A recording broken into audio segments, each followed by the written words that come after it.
met her in the fall. He took her to a movie, and when they done it all, he took her. Hello and welcome to the Fabulous Picture Show. I'm Amanda Palmer. For this week's Q&A, we're joined by Mika Kaurismäki, whose documentary Mama Africa tells the inspiring story of singer, activist and force of nature Miriam Makeba. The Queen of South African music, Miriam Makeba. Her voice helped spread African music around the world, even when she was forced to live in exile for defending freedom. I wish to live in my country as a human being. In our Q&A, we also hear why marrying a Black Panther wasn't Makeba's best career move. In the United States, all her shows were cancelled. FBI was after them. They put microphones in their houses. Also on the show, a dark film about a psychopath who got his mates into murder by winding them up about pedophiles. They're nobody, mate. They're nothing. But first, while 3D blockbusters battled it out at the multiplexes, the entire Cannes Film Festival were wowed by a silent black and white film, The Artist, a homage to the silent movie era.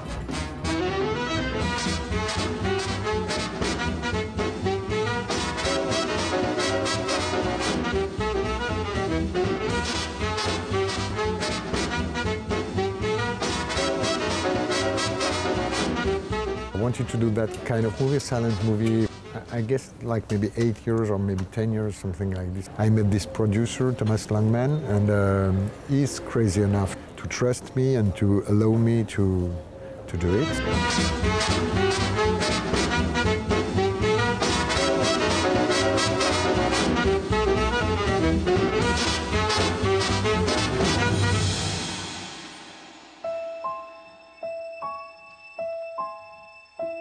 We met 6 years ago on Michel's first big movie, and we became friends, and there's something really special with Jean and me, I think on set. On savait comment se placer, comment se regarder, comment... We knew how to place ourselves, how to look at each other.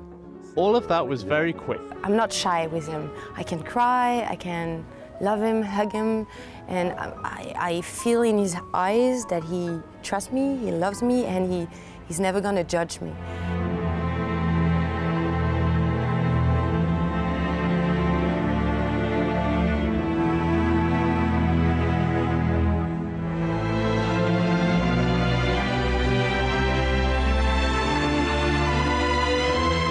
For me, the best silent movie are melodrama and love stories. The Murnau's movie, Borzegui's movie.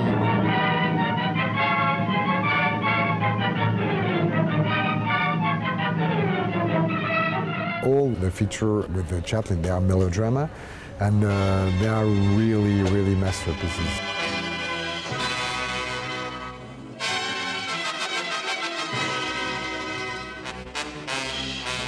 I really looked at the actress of this period, the way they walk. Marlene Dietrich had a really particular way to come into a room and take the whole room.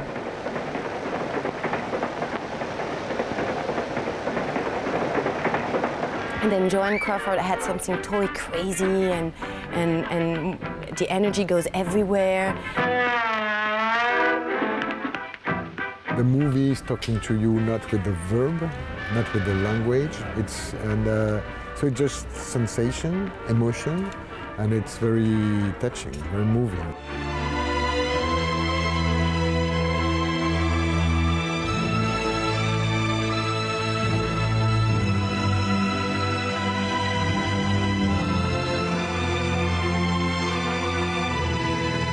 For all of us, at one point, the world says to us that we are out. Okay, the world has changed and you're old and you're out of the business. And it's not just about the 3D, now it's 3D and you're just a 2D movie maker.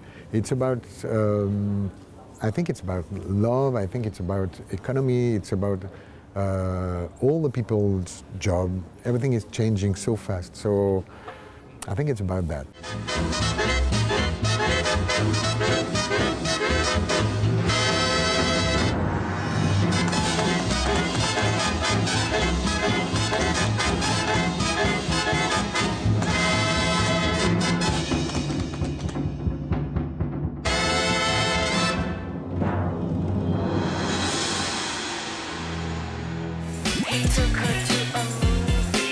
true-life serial killer drama Snowtown shows why we Australians aren't big on murder, while the residents of one poor suburb made it a community affair. There you go. You like that one? G'day, mate. Good morning, Dave. I'm John. How you doing? You all right? Pretty good. Nice to meet you. When charismatic John Bunting moved to a deprived Adelaide suburb, he shacked up with single mum Elizabeth Harvey and her sons. He became a trusted voice in the community, sharing their loathing of the local pedophiles and lowlifes. I've had a gutful. Roll, we're sitting here. Some little kid's being touched up. What do you think about that?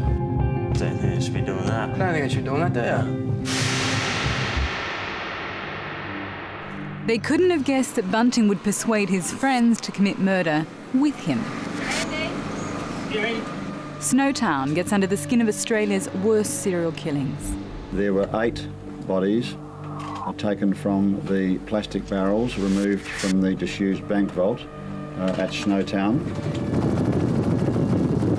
In the most expensive criminal trial in South Australia's history, Bunting and 3 others were convicted for their role in 11 murders. Think your mum's going to like these? Probably not, but who cares? Writer Sean Grant's script focuses especially on Bunting's relationship with 16-year-old Jamie Vlasakis. When I read Sean's script, I was just really impressed by this kind of father and son relationship in the film, and this, I guess, this sense of corruption of innocence that I had no idea about. Out of all this brutality and horror, Sean had found a humanity in the story that I thought was, extremely powerful, one that hadn't been told before.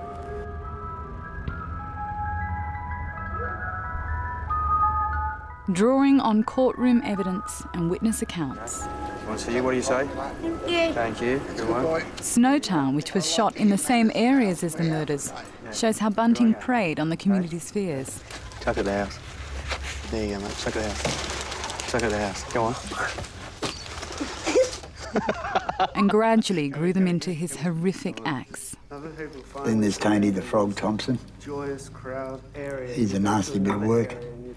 And I want in on him, John. He lives at 225 Alexandra Close. He just smashes them, sodomizes them on the lounge room floor, and I know. I mean, it was really important that you empathise and relate to, I think, the community's grievances at the beginning of the film. I mean, sexual abuse is a very touchy subject in the area. It's very prevalent. Bunting is a rarity, a sociable psychopath who likes killing with company. What's really distinct about these 4 serial killers, usually there's only one serial killer and they're usually hermits. These guys were, known within the community quite well. It's still quite creepy because of who he was and how he thought, but I think the way we played it was that we wanted to give him this humanity. The man's 5'4", and he must have been a man of absolute charisma to hold that kind of court. Is there anyone else that would like to share anything with the congregation this morning? The filmmakers auditioned 700 locals to find a convincing cast. I wanted to say,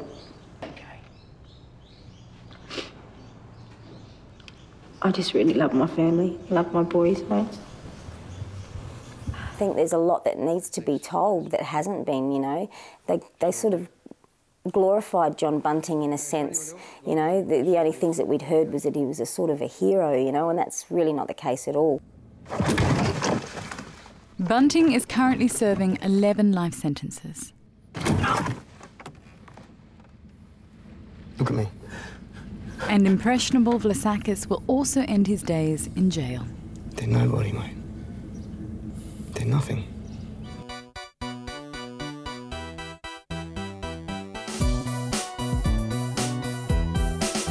Welcome to this fabulous picture show screening of Mama Africa. Can I please welcome the filmmaker here? This is Mika Kaurismäki, and it's the film of Miriam Makeba. This is an amazing film about an amazing woman, but very much long overdue, isn't it, Mika? I mean, many people know about Miriam Makeba, know her songs, but actually people don't know about how important she was for South Africa and for Africa and in the fight against the apartheid. They call her Mama Africa, the queen of South African music, Miriam Makeba. Mama Africa chronicles the remarkable life of South African vocal legend and international icon, Miriam Makeba. Children were flying, bullets dying, the mother... Whose music and political activism made the world sit up and listen. I wish to live in my country as a human being. The film features stunning archives spanning over 5 decades. Appearing in an anti-apartheid documentary prompted the South African government to banish the young singer into political exile. Finding refuge in New York, Miriam was soon discovered by musical impresario Harry Belafonte. Young lady from South Africa, Miss Miriam Makeba. He introduced the world to her incredible voice. I met my love in the marketplace. With this celebrity came a responsibility to her people. She was the first African artist ever that spoke at the United Nations. My country has been turned into a huge prison. This, therefore, does not leave us with any option but to ask the United Nations to take complete boycott on South Africa. This cause then united her with new husband Stokely Carmichael. We're fighting a struggle that has been taking place for 500 years, and even way beyond that. Being married to the leader of the Black Panthers made working in America almost impossible. Some send very vulgar letters and tell us, nigger, get out of here. So they started anew in Africa, this time in Guinea. But this new home was tainted with sadness as she lost her only child. Her beloved Bongi. We have nobody else out here. She had me, I had her. But there was one thing Miriam never lost hope in. I know I will go home someday soon. And after over 30 years in exile, following the fall of apartheid, she was finally granted permission. It's very clear that there's an interview that's missing, but it's Miriam. You actually convinced her to be the filmmaker for her biography, didn't you? I mean, many people wanted to make a film about her, but she was not sure about it. And then the co-producer from South Africa proposed me, and she also said that she doesn't want a South African filmmaker to make the film. She said, I'm an international singer, and I want to have a different angle. I don't want to have a local angle. I want to have a universal angle.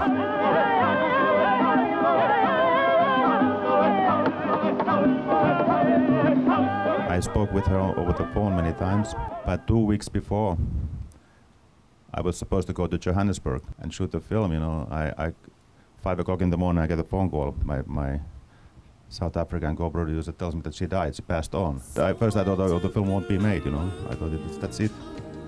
Then we thought, okay, maybe it's even more important now, because there was no film about her, and I think she deserves a film. Somewhere to blue. Somewhere to blue. But what point do you think is the most definitive period of her life of her becoming truly politicized? When she couldn't go back to South Africa to bury her mother, what just passed, I think that made her angry, you know. That was a very important moment for her to really become activist and starting telling the truth about the apartheid government. I ask you and all the leaders of the world, would you act differently? Would you keep silent and do nothing if you were in our place? Would you not resist if you were allowed no rights in your own country because the color of your skin is different to that of the rulers? She insists that she was an activist, but not a political activist. Do you think she really thought that? Or do you think she had to say that? She was never a member of any kind of political party, you know. Even she could have been, you know. Stokely was, of course. In our mother continent, Africa, there is to be found millions and millions and millions and millions of black people. Black power means all of these millions and millions and millions and millions. I find it quite hard to believe that someone could remain not politically motivated if she's married to someone with that power. It was a great love story, though, wasn't it? You don't believe it was just two people who came together, who shared, and I'm going to say political, beliefs in many ways. Stokely's sister told me long before Stokely ever met Miriam at home, he was looking at the pictures of album covers, and I want to marry this woman. This is my woman. And only years later, they met, and it was love at first sight. How devastating was it to her career in America? In the United States, all her shows were cancelled, and they took records out of the shops. There is a boycott on my records on the part of radio stations, but I don't think I'll ever lose my popularity with the people. FBI was after them. They put microphones in their houses, and so it was quite, because they were afraid about Stokely Carmichael and the Black Panther movement.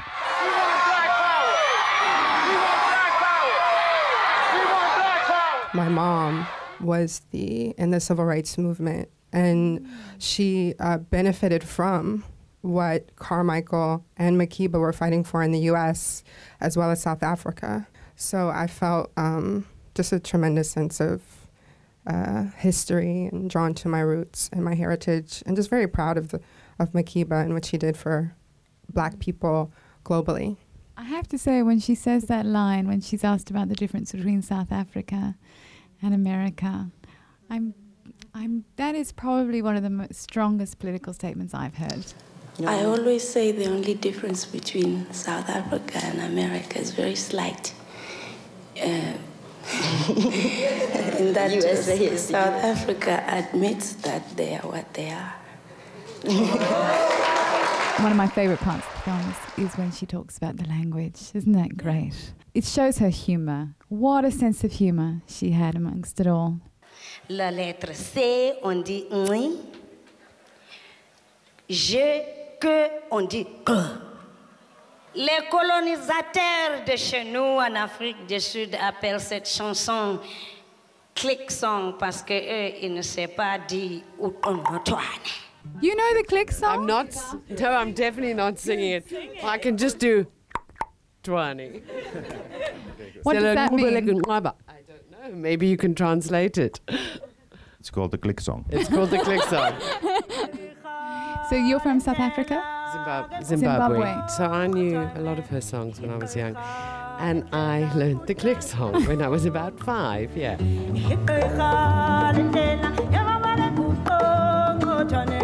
Who gave her this beautiful name, Mama Africa? People gave it to her because she was traveling in almost all the African countries. She sang and always in local languages. She was there when they had the first meeting for the African Union. Did she like that name?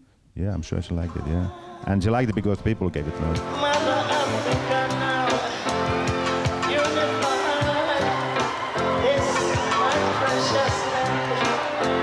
There's no doubt in the film that you show that she is slightly disappointed when she goes back to her home country. She doesn't get the reception that she's expecting. Was that heartbreaking for her? There were not places for her to perform, the way she wanted to perform with the big bands and stadiums and things. That for sure it was something that she had hoped more shows. And I think she was not, it was not vanity that she didn't get the attention. But I think she was more concerned about that people forget the tradition, their own tradition. Nakupenda malaika ingekuwa maliwe.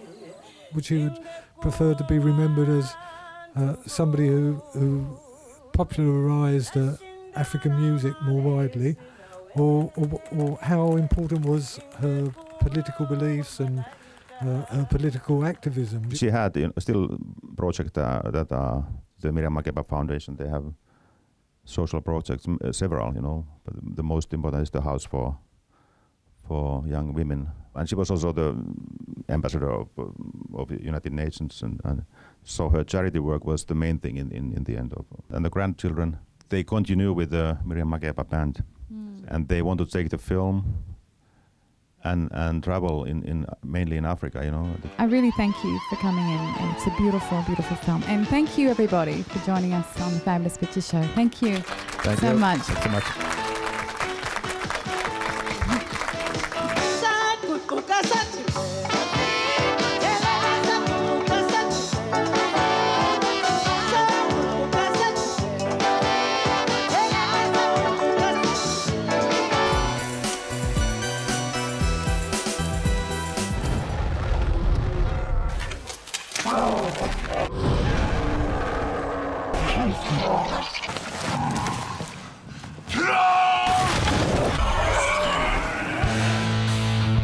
Leading our look at what else is out there is Troll Hunter, a Norwegian folktale-inspired mock doc about a film crew trying to capture the mythical creatures.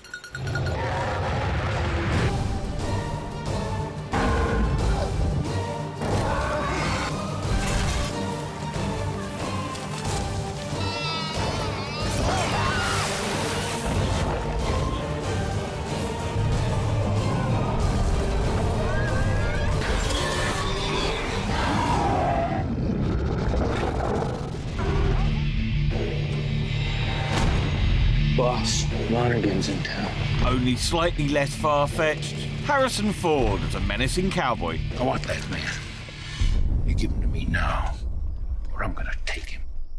Alongside Daniel James Bond Craig in the barrel-scraping genre mashup Cowboys and Aliens, in which, well, aliens turn up in their usual place, the American Midwest, in 1873.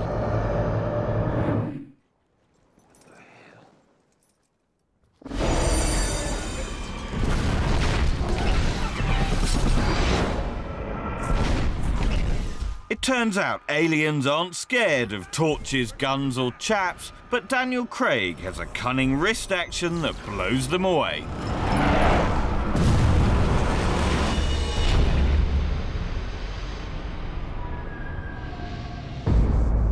Our drug allows the brain to repair itself. We call it the cure. It's summer in movie world and that's prequel time. So for those burning to know how 1968 classic Planet of the Apes came about, here's Rise of the Planet of the Apes. This is wrong, Will. It's those pesky scientists messing with things again. The drug has radically boosted brain functioning. You mean increased intelligence?